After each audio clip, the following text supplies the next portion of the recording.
Monsieur Diallo. Oui. Nous sommes toujours dans l'esprit de vos déclarations. Merci beaucoup. Quand vous avez rencontré le colonel Tchegoro à la terrasse, de là, il a pris la route vers Gamal. Et quand il a rencontré, selon vos déclarations, les leaders, vous dites avoir vu au moins deux véhicules qui l'accompagnaient. Je voudrais savoir si c'était des véhicules seulement de l'antidrogue ou c'était des véhicules à bord desquels il y avait des policiers mais aussi des gendarmes qui le suivaient. Oui, je suis incapable de dire s'il s'agissait de véhicules de son département à l'époque, puisqu'il gérait l'antidrogue, la grande criminalité aussi, je ne peux pas le dire, mais c'était des véhicules de gendarmerie. Et c'était des gendarmes qui étaient là-dedans, ce n'étaient pas des policiers. Les policiers avaient bloqué les leaders au niveau de la deuxième porte d'entrée de l'université. Et lui, il allait vers les leaders. Pourquoi, je ne sais pas, mais il est allé, il a trouvé les leaders bloqués par les policiers, pas par les gendarmes, mais par les policiers. C'est en discutant avec les gendarmes qu'il a proféré les injures que vous connaissez et qu'il a accepté de reconnaître. Et après, évidemment, il a demandé aux leaders, puisque ces derniers aussi, il a compris qu'ils ne voulaient pas reporter la marche, et que la foule devenait assez nombreuse, très nombreuse même, il a demandé aux leaders de le suivre. Où est-ce qu'ils allaient, je ne sais pas. Est-ce que c'était vers le stade? Il a dit en tout cas, suivez-moi. Et c'est en ce moment que les gens ont pensé qu'ils voulaient procéder à des arrestations et ils ont jeté des pierres. Merci. Colonel, oui. Arrivé à cet endroit, vous étiez accompagné de véhicules de la gendarmerie, ou deux véhicules au moins? Ça, je vous dis que moi j'étais dans ma voiture. Et cette fois-ci, oui, ceux dans ma voiture. Si les policiers, parce que là-bas, quand dans la vidéo vous avez vu Blaise, je parle de Bafoué qui était derrière moi. S'il est venu aussi en voiture et qui a suivi mon trajet, je ne parle pas, je ne l'ai pas regardé. Mais avec les leaders, j'étais avec Bafoué. Vous avez vu dans la vidéo, Bafoué il est là, avec ses hommes. Tous ceux qui sont arrêtés là, noirs là, les policiers, ce sont des gens de CMS. Je n'ai qu'un seul garde de corps là-bas qui est juste l'autre était dans la voiture qui pilotait. Et il y a le chauffeur. Le garde de corps il est arrêté derrière moi quand je suis avec les leaders. Et ce qu'il dit, je ne sais pas qu'est-ce qu'il veut, ou je ne sais pas qu'est-ce qu'il veut, où il veut aboutir. Moi j'ai un problème. Les leaders étaient là. Le grand frère Fall, mon frère et M. Ben étaient là. Ils vous ont dit comment on s'est retrouvés, comment on s'est séparés. Ils ont dit que c'est la courtoisie la plus absolue. On ne peut pas être plus royaliste que le roi. C'est bon. Donc, lui, vous voulez dire que ces deux véhicules n'étaient pas commandés par vous? Pas du tout. Je vous dis que j'ai bougé avec ma voiture et j'étais avec qu'on appelle Bafoué au niveau de l'esplanade. Aussi, on était aussi ensemble au niveau de la Fondis. Est-ce qu'il est venu en voiture ou pas? Je n'en sais rien. Mais moi, j'étais dans ma voiture, il était seul. Colonel, vous avez marché de l'esplanade au niveau de la deuxième porte d'entrée de l'université. Vous étiez à pied en tenue militaire, dans votre tenue. Vous avez marché. Pas de tout, monsieur Gas. Ces deux véhicules étaient avec colonel Tchegoro? Non, ils étaient derrière lui. Derrière lui? Oui, lui marchait, les deux véhicules. Les véhicules étaient derrière. Et monsieur le procureur, ça, c'est lui ce qui le dit. Ce qui me tourne dans cette affaire, c'est que chaque élément qui vient a son propos qui est propre à lui. Comment je peux marcher 150 mètres alors que j'ai ma voiture qui est garée juste? Moi, je suis monté dans la voiture, comme Gassim l'a dit ici. Je suis monté dans la voiture, comme l'autre l'a dit, comme les autres, comme Ami Diop l'ont dit ici.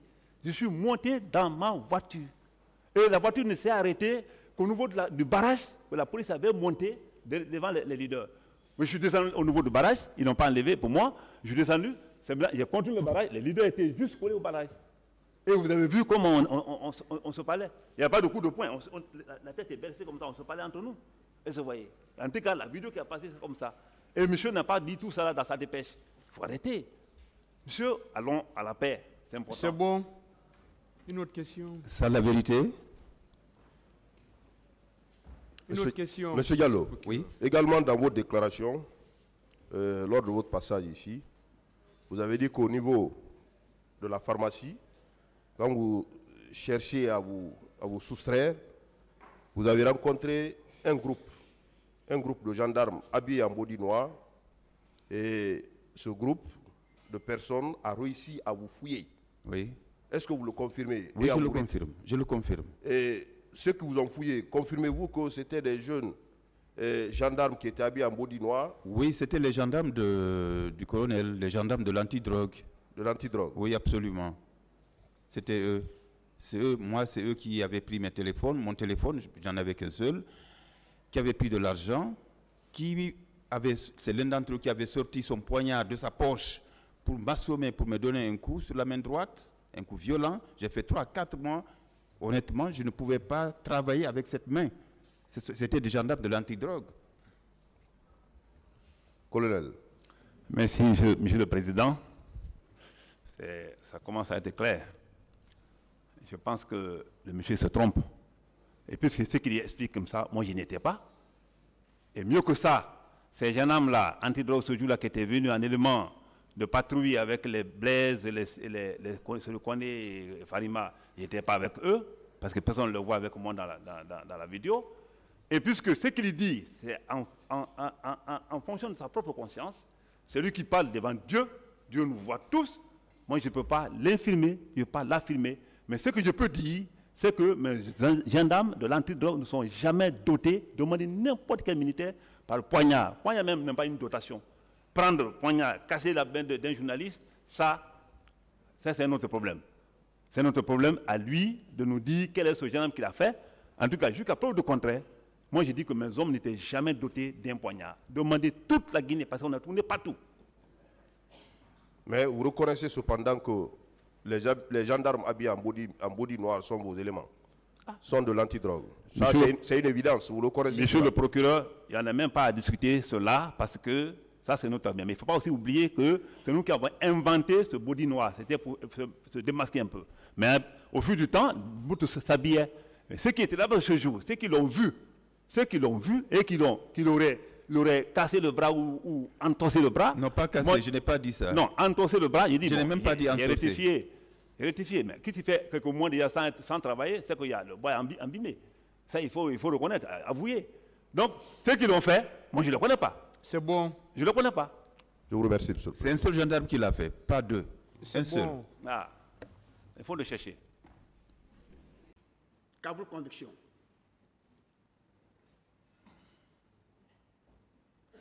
Je l'avais annoncé, Monsieur le Président. Mes 32 confrères l'avaient député. Qui est ce monsieur? On ne finira pas de dire. On ne finira pas de dire. Quel est cet officier en Guinée qui a reçu 41 certificats internationaux? Qui? Certainement le président de la République, parce que je vois des médailles alignées sur sa tenue. Je n'ai pas encore eu la possibilité de le compter pour que ça atteigne 41. Mais pour le moment, c'est mon client. Ben Chouf Keita l'a dit, une partie civile, qu'il y a 2 Guinéens. La Guinée le doit.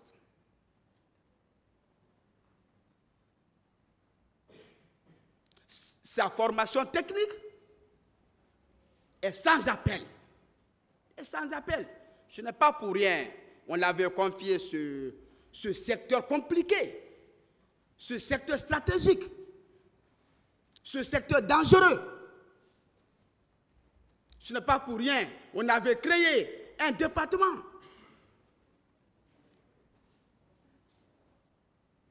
Le secrétariat général, la lutte contre la drogue, les services spéciaux. Ça, n'importe qui ne peut pas être là-bas.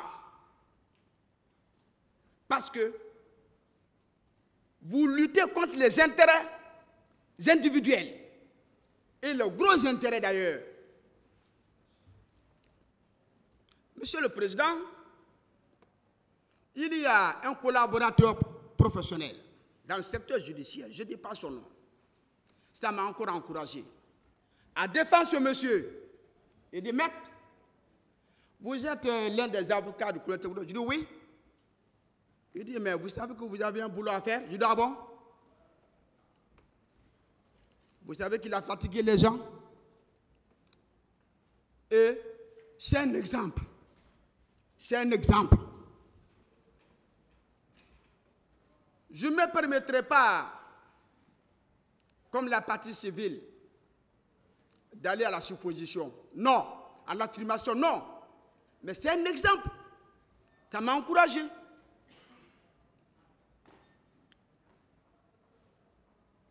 Il a lutté contre des milliards, contre des cartels, contre des intérêts. Ça ne pouvait pas rester gratuit. Depuis 2010, vous le savez très bien, vous avez été convoqué à la cour d'appel. Il fallait s'attendre.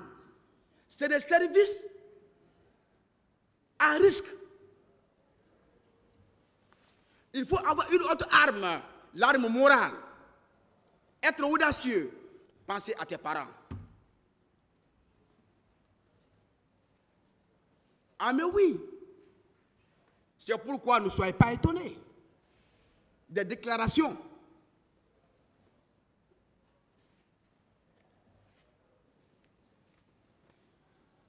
Monsieur le Président, voici encore cet officier. Parce que nous nous intéressons à sa personne parce que nous sommes devant le juge pénal. Nous ne sommes pas devant le juge civil. Vous avez besoin de consommer notre client, de le connaître, de consommer notre client. Au-delà de ces missions qui ont été largement exposées par mon 31 confrère Maître Keita, sur le plan national, il est un espoir pour la Guinée. Il a été un espoir pour la Guinée. Ceux qui ne le savent pas, il a été un espoir pour la Guinée. Sa présence physique dans un quartier à Conakry était une paix. Était une paix. Monsieur le Président, ce monsieur, ministre chargé des services spéciaux, on dit services spéciaux, les adversaires se limitent au crime ou bien à la drogue, parce que ça les intéresse beaucoup. Il y a beaucoup d'argent là-bas. On dit contre la drogue, crime organisé, services spéciaux.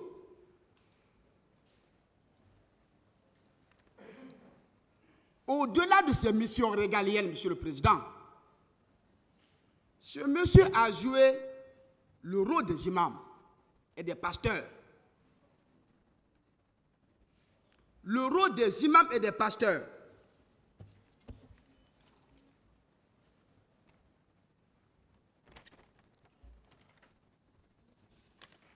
Si nous prenons, Monsieur le Président, Monsieur les assesseurs,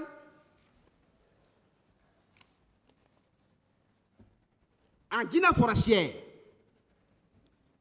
dès que vous quittez Kissoudou, la Guinée forestière,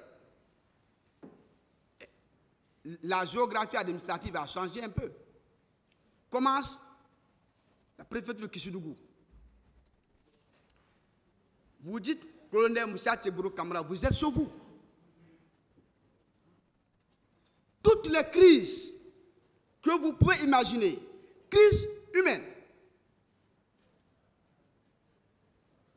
depuis 2020, 2013, lui et le colonel Pivi étaient les envoyés pour calmer la situation. Voici des missions sociales qui n'ont rien à voir avec les missions de crime.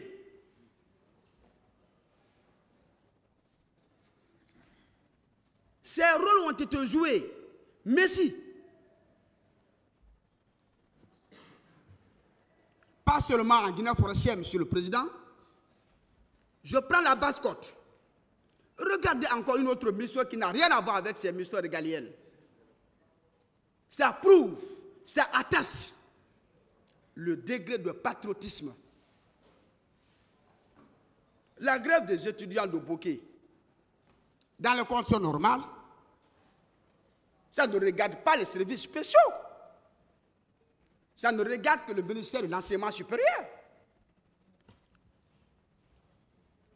Les autorités locales, y compris centrales, personne n'a pu calmer. Il a fallu que ce monsieur se présente devant les étudiants. Dieu vous envoie un don. Vous dites non, nous voulons la galère.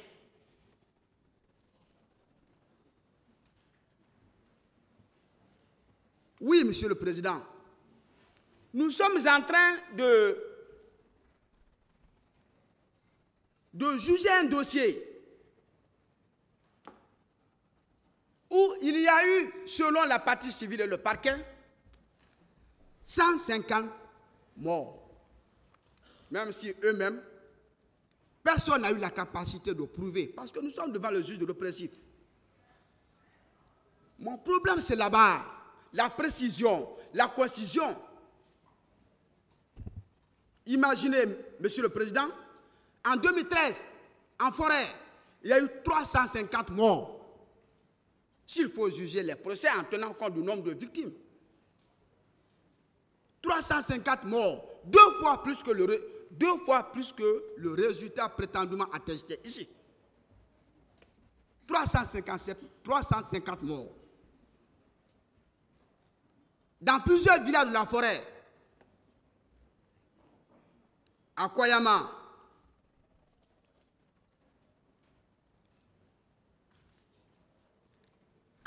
dans Massanta,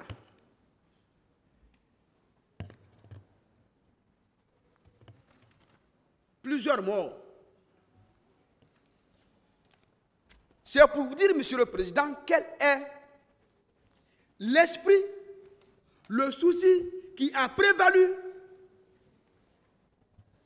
pour organiser un procès pour 150 morts. C'est ça. Il faut prendre note. Nous avons un petit pays naturellement endeuillé. Nous avons des problèmes de déjeuner. Les esprits se chauffent vite. Mais le Guinéen est naturellement patriote, ressaisissant. Les événements douloureux, Monsieur le Président, ils sont nombreux.